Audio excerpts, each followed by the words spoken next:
Your man selected it, Reo got no family.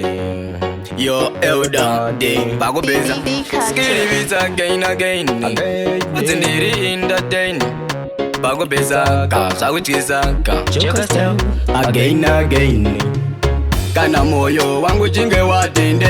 yende tase aziri jaire ite kuti azive kuti ndo muda asikuda andisi kana moyo wangu jinge watende yende tase aziri jaire ite kuti azive kuti ndo muda asikuda andisi tabata pende kona kiri tandekati pepo sate ramayeta areko andare dalevora takaseta majene na wase kundigeta tandekati pekindori pakati peyate Satera vano wanza mabrate Iwewe nini patori neka date Zwakaiteka before to ita formate Girl Kana moyo wangu jinge watende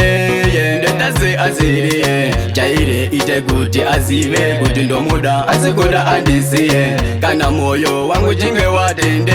Yende tase aziri Jaire ite kuti azive Kuti ndo muda asikuda andisi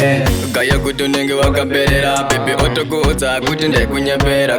nyaya yacho inotorwa tsoterera ameno bazicha zoperera ukadai wakutondikurumidzira misheni kuda kurigumira munzira ukadai wakutondikurumidzira izvi hazvizo zvandaifungidzira kana moyo wangu jinge watende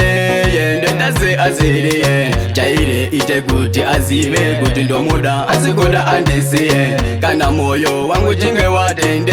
yende tase aziri jaire ite kuti azive kuti ndo muda asikuda andisi tabata pende kona kiri tandekati pepo satera mayeta areko andare dalevora takaseta manjene na wase kundigeta ndekati pekindori pakati pehate Satera vano wanza mabrate Iwewe nini patori neka date Zwakaiteka before to ita formate Girl Kana moyo wangu jinge watende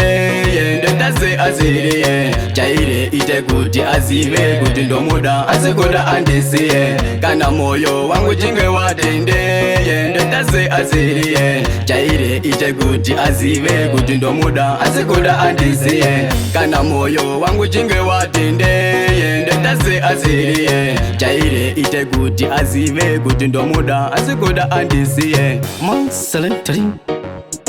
Must elderly to the fullest Yo, Baba Moto Yo, Shadil Chili Masa